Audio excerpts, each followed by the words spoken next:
আসসালামু আলাইকুম এভরিওয়ান, আমি নৌশাদুর রহমান ইমন। আজ আমি মার্কশিট নিয়ে আপনাদের সাথে বিস্তারিত আলোচনা করার চেষ্টা করব। আপনারা হয়তোবা দেখছেন, কাজের সুবিধার জন্য আমি এখানে ২ ধরনের শিট নিয়ে রেখেছি। এখানে আমার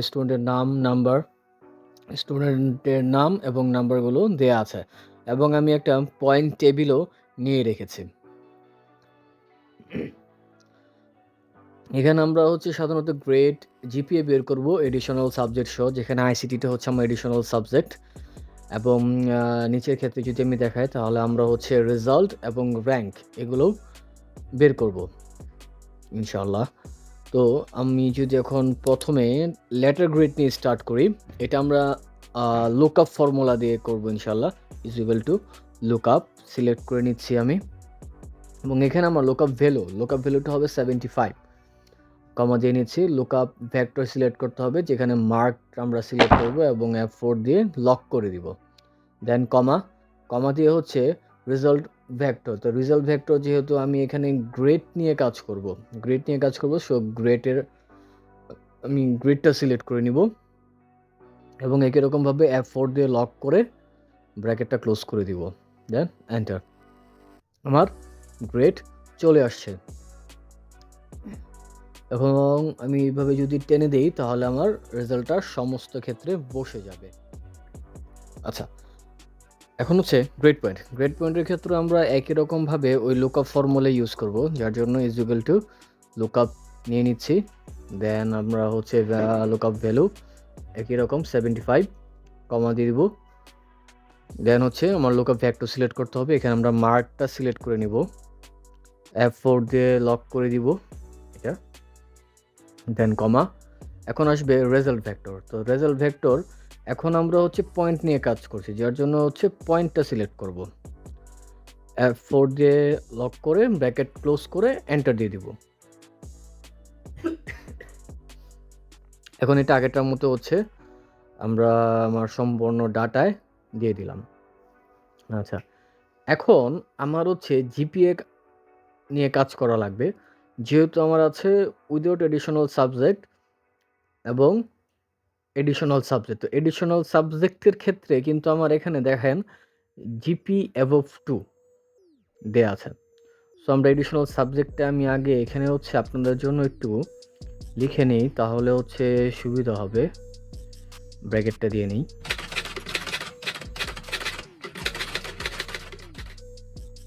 আচ্ছা, তাহলে এখন আমার প্রথমে এই এডিশনালে আমি যদি দেখাই আপনাদেরকে 0.5 আছে, এখান থেকে 2 মাইনাস করতে হবে। এই জন্য আমরা ইফ ফর্মুলা ইউজ করব। এখানে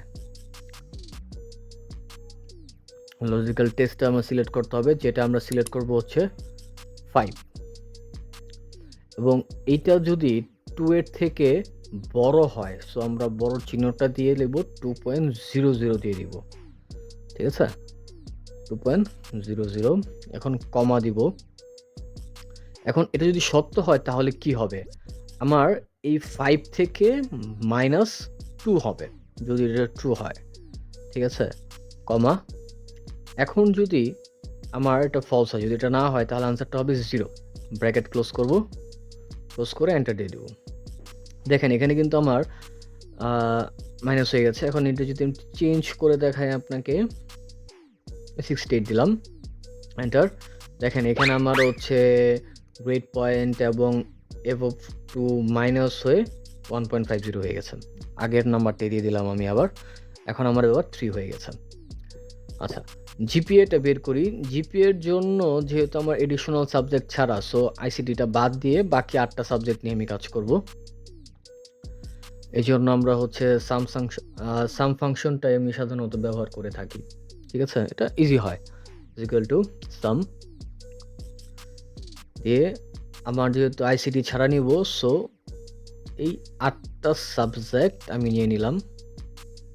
ব্র্যাকেট ক্লোজ, ভাগ দিব 8, ভাগ 8।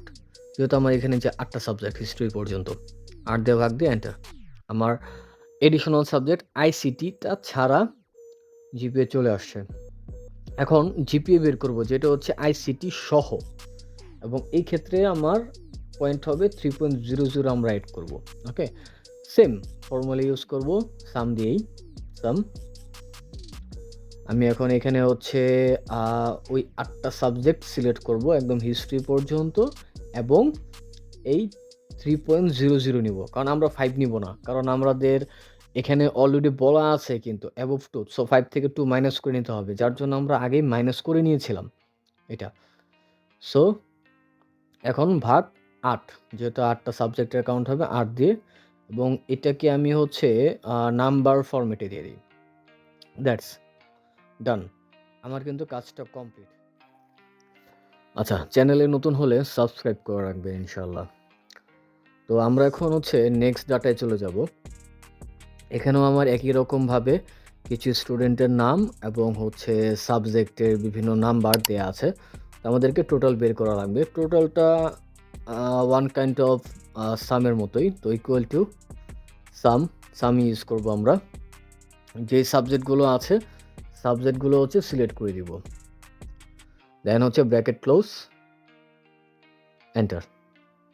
এটা অ্যাকচুয়ালি খুবই সহজ, হ্যাঁ।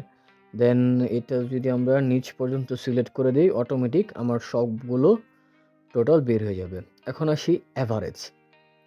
অ্যাভারেজটা বের করা সহজ, is equal to average. Average আমরা যে ফর্মুলাটা আছে এটা নিব। এখন একই রকমভাবে আমরা যে সাবজেক্টগুলো আছে সাবজেক্টগুলোর নাম্বারগুলো জাস্ট সিলেক্ট করে দিব, ব্র্যাকেট ক্লোজ, এন্টার, ডান। এখন টোটালের মতোই আমরা নিচ পর্যন্ত সিলেক্ট করে দেব, আমার নাম্বারগুলো বসে গেছে, ডান। এখন আমাদের পরবর্তী কাজ যের দিকে আগাবো, তো আমরা এখন বের করব হচ্ছে লেটার গ্রেড। তো লেটার গ্রেডটা আমরা লুকআপ ফর্মুলাতে ইউজ করব, ইকুয়াল টু লুকআপ। আমরা যে আগে যেভাবে বের করেছিলাম একই রকমভাবে এখন আমরা হচ্ছে ভ্যালুটা নিয়ে নেব। লুকআপ ভ্যালু এখানে আমরা অ্যাভারেজ নিব, যেটা 72 আছে, এটা সিলেক্ট করে নিব, কমা, এবং লুকআপ ভেক্টর মার্ক, যে আমাদের হচ্ছে পয়েন্ট টেবিলের ক্ষেত্রে পয়েন্ট টেবিলে যা আছে এখান থেকে আমরা মার্কটা সিলেক্ট করে নেব, দেন F4 দিয়ে লক করব, কমা। এবার আমাদের হচ্ছে রেজাল্ট ভেক্টরের ক্ষেত্রে যেহেতু আমরা গ্রেড নিয়ে কাজ করছি, সো গ্রেডের পার্টটুকুই আমরা শুধুমাত্র F4 দিয়ে লক করে দিব, ব্র্যাকেট ক্লোজ, এন্টার।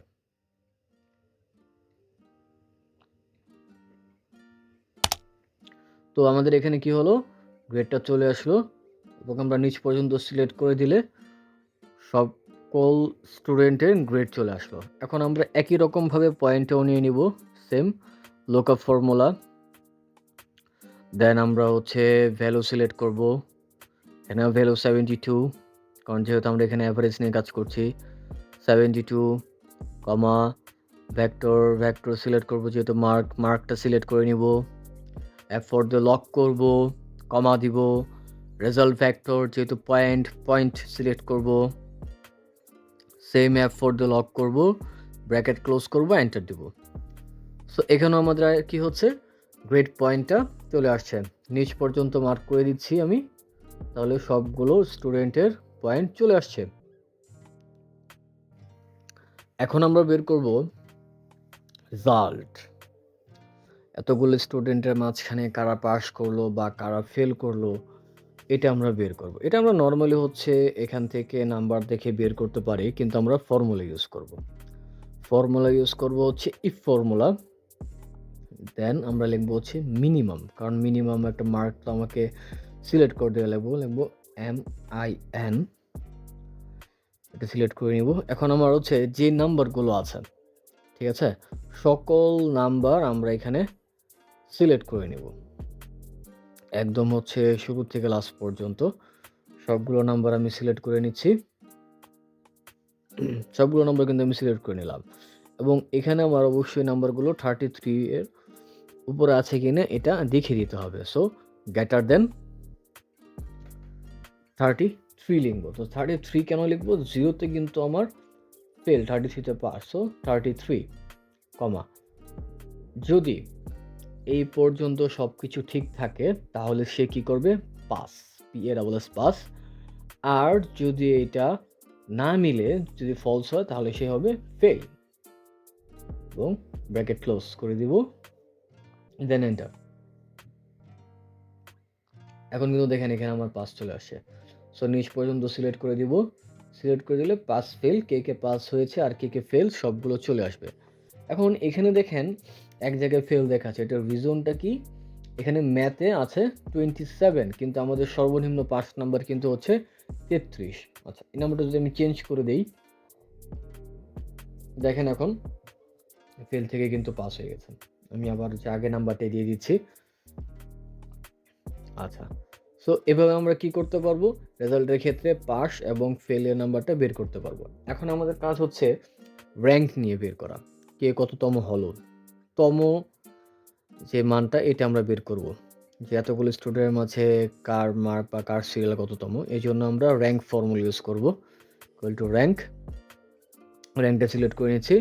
এখন কোন নাম্বারের এগেনস্টে, ঠিক আছে, ওই নাম্বারটা সিলেক্ট করব, যেহেতু অ্যাভারেজ নিয়ে কাজ করছি, সো 72 সিলেক্ট করব এবং এখানে হচ্ছে কমা দিয়ে টোটাল যে নাম্বারটা আছে, টোটাল নাম্বারটাই আমি সিলেক্ট করে নেব, যতগুলো নাম্বার আছে, মানে যতগুলো নাম্বারের ইয়েতে আর কি এগেনস্টে উনি হচ্ছে তম সিরিয়ালটা আসবে এটা নিয়ে, এবং অবশ্যই F4 দিয়েই করে দিব, দেন 0 দিব। কারণ হচ্ছে এখানে আমরা 0 যদি না দিই তাহলে 1 2 3 4 এই সিরিয়ালটা হচ্ছে মিসম্যাচ হয়ে যাবে। সো 0 দিয়ে নিব, ব্র্যাকেট ক্লোজ করে এন্টার দিয়ে দেব।